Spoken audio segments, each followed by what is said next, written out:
Hello, kids. Today I am going to tell you a story about the princess and the unicorn. Once upon a time, in a bright and cheerful kingdom filled with tinkling streams and rainbow-colored flowers, there lived a princess named Eleanor. She had curly hair the color of warm honey and a laugh that sounded like tiny bells.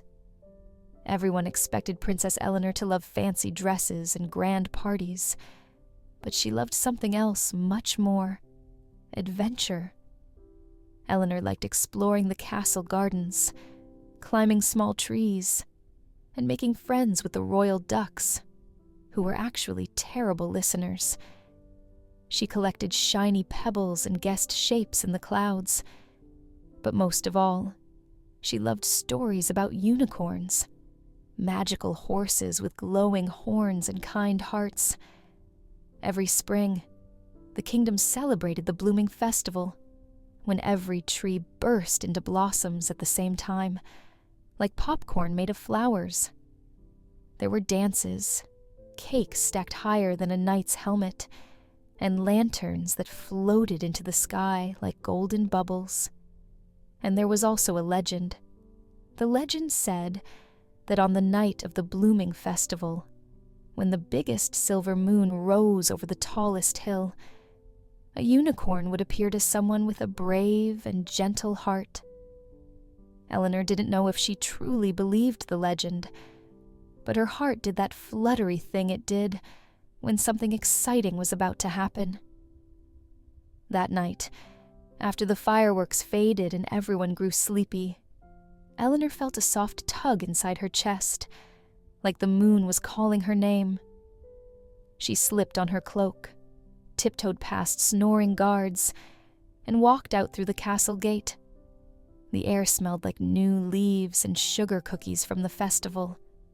Little night bugs blinked like tiny lanterns all around her. Eleanor followed the forest path she had visited many times in daylight, but at night it looked different, quieter, softer, almost as if the trees were leaning in to listen. Finally, she reached a clearing she had never seen before. Moonlight poured down like silver rain.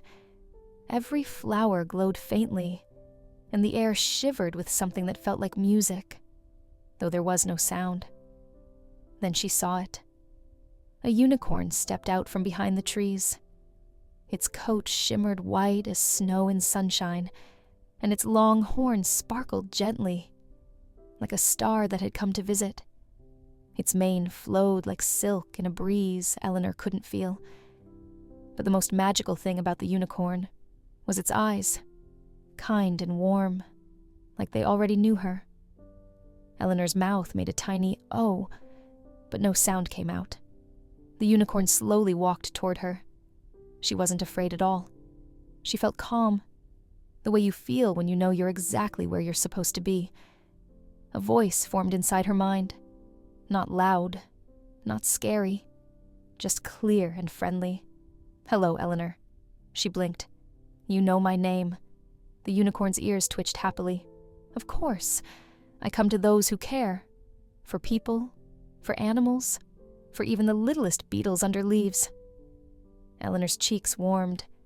She thought of all the times she had helped the gardener water droopy plants, shared cookies with the kitchen boys, or moved snails off the path so no one would step on them.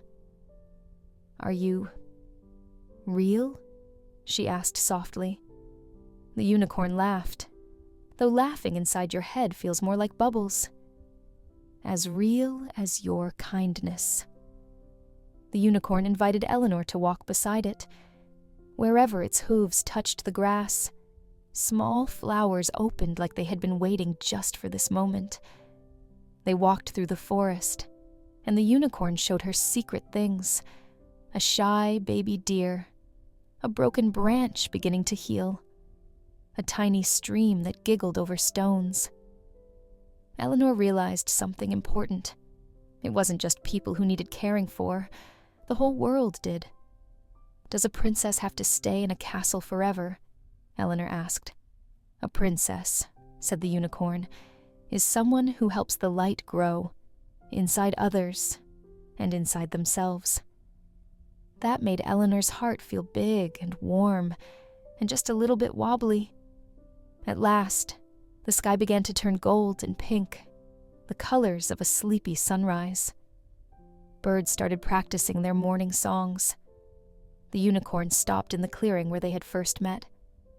Eleanor felt a lump in her throat. "Do you have to go?"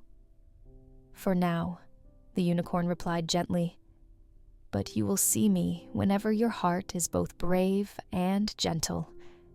That is where magic lives." The unicorn touched its soft nose to Eleanor's hand.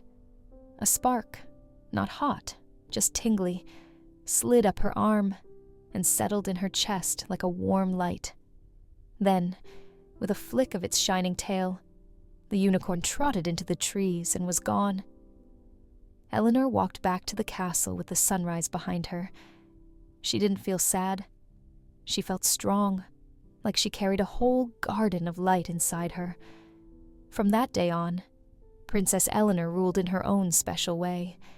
She planted more trees, listened carefully to everyone, and reminded the kingdom that kindness is the greatest magic of all. And sometimes, on moon-bright nights, a single glowing hoofprint would appear near the palace gate. Eleanor always smiled when she saw it, because she knew the unicorn was never very far away. So kids, that's all for today. If you like our stories, please like, share, and subscribe, or press the bell icon. See you next time with another story.